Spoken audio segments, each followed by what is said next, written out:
안녕하세요. 하나님의 말씀을 배달합니다. 요기요교회 김민호 목사입니다.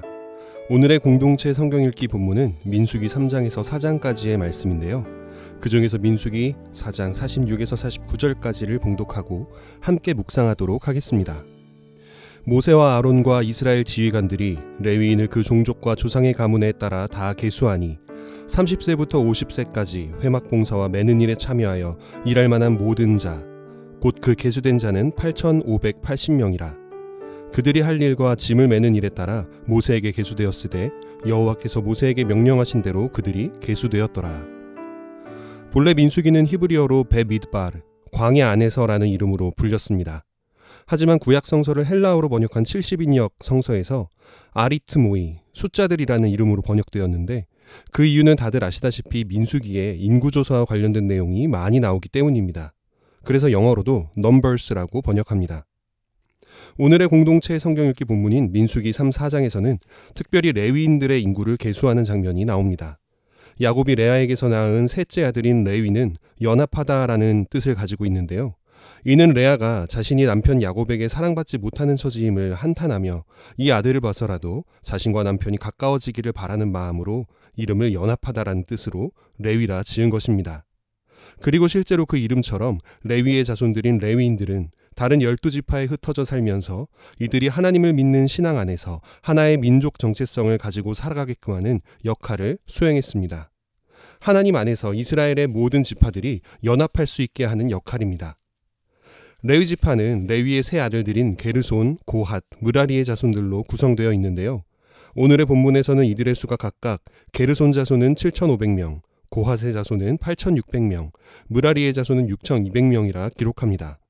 이들은 모두 성막에서의 일이나 제사에 관한 일 등 종교적인 역할만을 하며 살아갈 의무를 부여받았습니다.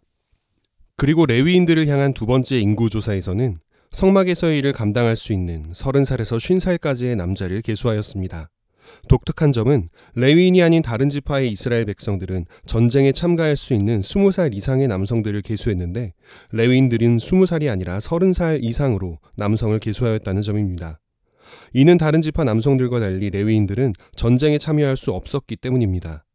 다른 지파들은 각기 자신에게 주어진 영역에서 스스로를 지키고 온 이스라엘을 지키기 위해 무장을 할 수 있었으나 레위인들은 오로지 성막과 제사 등 종교적인 역할만을 수행할 수 있었습니다. 이처럼 레위인들은 태어날 때부터 자신이 해야 하는 직업, 즉 성직자로서의 삶이 결정되어 있었고 하나님과 이스라엘 민족 사이의 중보자의 역할을 해야만 하는 삶이 결정되어 있었습니다. 정해진 나이가 되면 반드시 그 일을 감당해야만 합니다. 하나님께서는 이처럼 독특한 역할을 하는 레위인들을 왜 만드신 것일까요? 오늘의 본문이었던 3장 45절을 보면 이스라엘 자손 중 모든 처음 태어난 자 대신에 레위인을 취하고 또 그들의 가축 대신에 레위인의 가축을 취하라.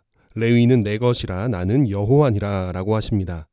다시 말해 모든 이스라엘과 그 백성 및 가축들은 다 하나님의 것인데 그중 맏아들과 가축의 맏배를 하나님께 바침으로 이를 증명하게 되며 그 중에서도 레위인들의 맏아들과 가축의 맏배를 하나님께 바침으로 이를 증명한다는 것입니다. 모든 것이 하나님의 것임을 레위인들이 대표로 증언하는 것입니다. 레위인들은 이처럼 온 이스라엘을 대신하여 하나님께 바쳐진 자들인데요. 바친다는 말이 당연히 레위인들을 죽여서 제물로 삼는다는 말은 아닙니다. 온 이스라엘 백성들이 다 하나님을 잘 섬겨야 하지만 그 중에서도 레위인들은 성막의 일들을 하기 위해 하나님께 바쳐진 사람으로서 헌신해야 한다는 말입니다. 이처럼 레위인들은 먼저 다른 지파들과는 구별되어 그 이름과 같이 하나님과 이스라엘 12지파를 연합시키는 일을 감당했습니다. 하나님과 이스라엘의 중보자이자 만나는 다리와 같은 역할입니다. 오늘날 예수님의 십자가 대속의 은혜를 받은 우리에게도 같은 역할이 주어져 있습니다. 먼저 우리는 하나님이 만드셨지만 하나님을 모르는 이 세상 앞에서 먼저 믿는 자들로 하나님과 세상 사이에 서서 살아갑니다. 레위의 이름 뜻이 연합하다였던 것처럼 우리도 하나님과 세상을 연합시켜야 합니다. 전도와 선교에 힘쓰며 조금이라도 한 영혼이라도 더 하나님의 자녀가 되도록 노력해야 합니다. 둘째로 우리는 교회 공동체를 연합시키기 위해 노력해야 합니다. 한 교회 안에서 신앙생활을 하지만 여러 가지 이유로 서로 상처를 주고받아 사이가 좋지 않은 사람들 또는 예배를 잘 나오지 않는 사람들이 있습니다. 또는 같은 소그룹인데도 불구하고 서로 친해지기가 어려워서 대면대면하게 지내며 모임 때마다 피상적인 나눔을 하고 깊은 관계를 맺기 어려워하는 분도 계십니다. 이럴 때 우리는 스스로가 하나님 앞에 먼저 바쳐진 레위인들처럼 12지파를 하나님 안에서 한 백성 공동체로 유지시키는 임무를 맡았던 그들처럼 먼저 나서서 사람들의 마음을 연합시킬 수 있어야 합니다. 밝은 인사와 연락, 그리고 먼저 마음을 열고 나누는 깊은 대화로 모두를 하나로 만들도록 노력해야 합니다. 과거 레위인들이 감당했던 성막의 복잡한 일들과 상상만 해도 무서운 제사를 드리는 일들과 비교해서 우리가 맡은 사람들을 하나로 만들어야 하는 책임이 더 가벼워 보이십니까? 하나님께서 보시기에는 절대 그렇지 않을 것이라고 믿습니다. 한 영혼을 하나님께로 인도하고 두세 사람이 모인 곳에 주님께서 계심을 믿고 이들이 마음을 열어 가까워지게 하는 것. 이것은 하나님 앞에 매우 큰 가치가 있는 아주 중요한 일입니다. 성막에서 드리던 과거의 행위들만이 거룩한 것이 아니고 교회 공동체 안에서 하나님을 위해 하는 이 모든 행위들이 다 거룩합니다. 이제 우리의 말 한마디, 행동 하나, 연락 한 번으로 교회 공동체의 교제를 더 풍성하게 하도록 쓰임받는 우리 모든 믿는 이들이 되기를 바랍니다. 오늘의 말씀을 이렇게 적용하기를 원합니다. 올해 나에게 주어진 소그룹에서 더 깊은 교제를 나누기 위해 먼저 마음을 열고 먼저 다가갈 수 있도록 노력합시다.